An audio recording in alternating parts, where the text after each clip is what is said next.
Hello everyone, happy Friday. I'm trying a slightly new setup today, so we'll see how it goes. I'm trying to have my phone in front of me and my laptop to the side to see if that works better. I was planning on going live straight from my laptop, but I tried that yesterday and the sound was really echoey and tinny, so I think I need to find something that works. But in the meantime, we'll go with this. So today I wanted to come and chat to you about a habit that's going to help you be more productive and at the same time make you feel more motivated. So if you've logged on and popped onto View because you're intrigued as to what that habit may be, then I shall tell you. If you're joining live, by the way, then do give me a like or say hello in the comments. Tell me where you are. It's lovely to see people here. If you're watching the replay, do the same because it's nice to know that people are watching. I'll be trying to come in and do these lives every Friday on my page. So, if you're at work and it's lunchtime and you're looking for something to do, then remember I'm here and hopefully giving you some useful tips. So, the one habit that can make you more productive and at the same time keep you motivated. So reaching for my tea here. The habit is measuring success. So measuring success is something that we've all heard of, we all sort of talk about, but probably isn't something that we all actually do. And there are two very good reasons why you should be. The first reason, and I actually touched on this in one of my recent videos, I forget which one, when I was talking about how to kind of stay focused. So the first one is that it helps us stay motivated. You know, on those days where you kind of think, oh, I'm not getting anywhere, I've been, doing this for so long and I just feel like I'm not achieving anything. Sorry, my laptop's just switched off with all my notes on, which is not helpful. There we go. Then one of the best ways that you can kind of remind yourself that actually what you're doing is working, what you're doing is taking you towards your goals, is by measuring it and being able to look back and see the progress that you're making. Even if that progress is, if you're looking at it day by day or week by week seems small, it builds up and it mounts up, and being able to look back and go, oh no, I am making progress. Look, since this time last month, this has happened and this has happened, is unbelievably helpful and motivating. So that's one really big reason why you should be measuring your success and tracking your results and the things that you're achieving on a monthly, weekly, even daily basis. The second reason why you should be measuring success is because if you're not measuring success, then you won't know if you've wandered away from it. So by that, I mean that measuring success is a great way to highlight where things aren't working as well as where they are. And I'll touch more on this in a moment. But, you could be, if you're not measuring anything, you could kind of be blindly going on, doing something that actually isn't working at all for you, and you would never know, and you would be wasting so much time and being so unproductive. So in this month's spirit of productivity and planning, then measuring success is definitely going to help you.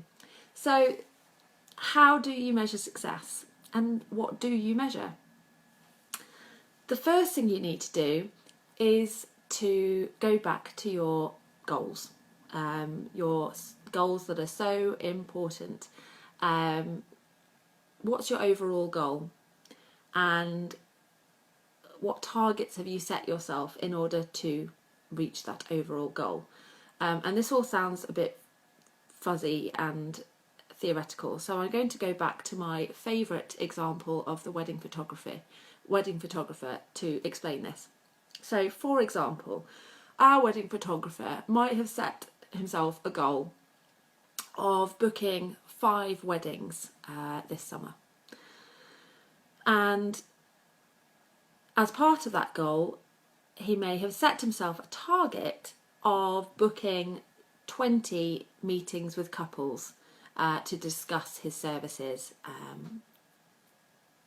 in order to make a sale. Okay, so we've got our goal, and we've got a target there that's going to help us reach the goal. As part of his strategy to reach that target, our photographer may have decided he was going to write weekly blog posts about tips on getting the perfect wedding photos, and those tips would then encourage people to book a meeting with him, which in turn would then encourage them to book their wedding with him. Sorry, my laptop keeps switching itself off, which is very unhelpful, especially when all my notes are on here.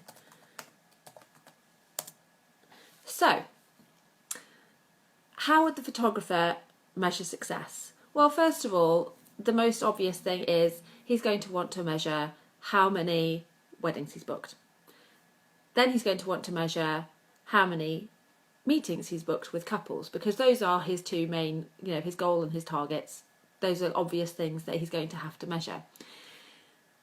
The next thing is then to look at those blog posts that he's creating. So if the purpose of the blog post is to get people to book a meeting with him, then he's going to want to know how many people are clicking through from the blog post to book a meeting. And he's also going to want to know how many people are actually looking at that blog post in the first place. And by measuring each of those separate stages of the journey, it's going to be so much easier for him to spot if there's an issue. So, for example, if he's sort of been sending out these blog posts and he's just not booking any meetings, then he might assume that that's because no one's reading his blog post. But if he's measuring everything, it might turn out that loads of people are actually clicking onto his blog post and reading it, but actually no one's just clicking from the blog post to book the session. So that highlights that there's something in the blog post itself that isn't engaging them enough. There isn't a strong enough call to action to get them to book the session. And so it really kind of helps to highlight where the problem is, and it makes it much easier to fix the problem.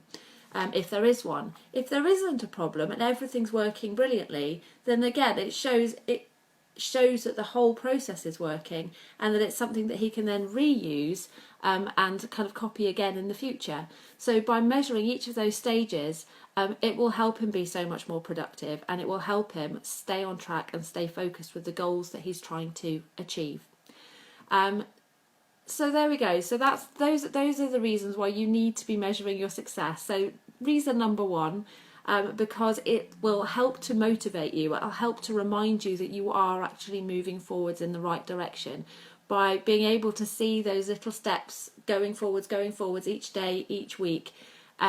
It'll show you that you are going in the right direction, and it'll help on those days when you're just feeling like you're not getting anywhere. You can kind of look at the proof that you are. And then the second reason is because where there are problems or there are issues in any of the things that you're doing, it will highlight those so that you can change them, you can review them, and sort of make things work better.